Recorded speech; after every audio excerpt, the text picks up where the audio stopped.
Hello students. तो आपके लिए विस्कोसिटी इंडेक्स लेकर आया हूँ मैं कि विस्कोसिटी इंडेक्स होता क्या है। तो समझिए विस्कोसिटी इंडेक्स। तो विस्कोसिटी इंडेक्स होता क्या है कि टेम्परेचर चेंज करने पर जो लुब्रिकेंट है उसका विस्कोसिटी में कम से कम चेंज होना चाहिए। आपको पता ही है टेम्परेचर कम ज़्यादा करते हैं तो क्या होता है, विस्कोसिटी कम ज़्यादा होता है। जैसे कि टेम्परेचर बढ़ाते हैं तो विस्कोसिटी क्या होना चाहिए, घट जाता है। तो ये जो वेरिएशन है ना, वो कौन नापता है भाई?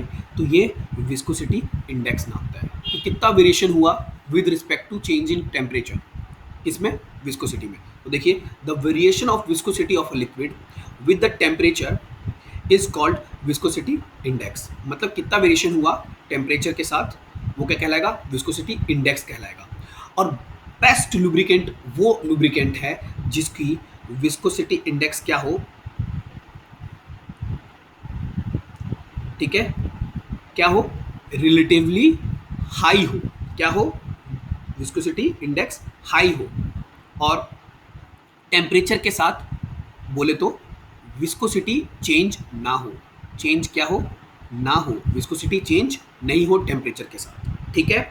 तो वो क्या होगा, बेस्ट लुब्रिकेंट होगा। Relatively a small change in viscosity with temperature indicate high viscosity index। और विस्कोसिटी इंडेक्स उसका हाई होगा जिसमें क्या होगा, आपका चेंजेस नहीं होंगे। यही बोला मैंने कि वो लुब्रिकेंट बेहतर है जिसमें क्या होगा, आपका चेंजेस ना हो, उनकी विस्कोसिटी इंडेक्स क्या होगी, हाई होगी। ये आपको बात ध्यान रखनी है, ठीक है। और एक फॉर्मूला है जो कि रेडवुड विस्कोमीटर से कैलकुलेट किया गया है।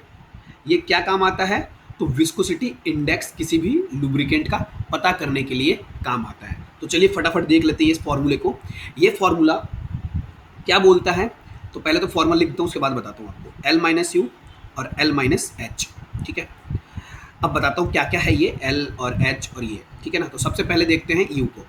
तो कोई भी अंडर टेस्ट जिसका हम लोग टेस्ट करने वाले हैं, अंडर टेस्ट लिक्विड या लुब्रिकेंट बोल लो, अंडर टेस्ट लुब्रिकेंट का विस्कोसिटी है ये, क्या, ये U, ठीक है, उसका विस्कोसिटी है। जबकि ये H क्या है, तो देखिए H हाई और लो को रिप्रेजेंट कर रहा है, पर समझिए H क्या है। H क्या है, वो है पैराफिनिक ऑयल। पैराफिनिक ऑयल होता है, ठीक है, उसका विस्कोसिटी है, उसका क्या, विस्कोसिटी, ये H होगा, ठीक है। वो आपको गिवन होगा, आपको टेंशन लेने की जरूरत नहीं है। L क्या है, तो L है आपका नेफ्थेनिक। नेफ्थेनिक का विस्कोसिटी, नेफ्थेनिक ऑयल है ना, नेफ्थेनिक ऑयल बेस का विस्कोसिटी है, ठीक है।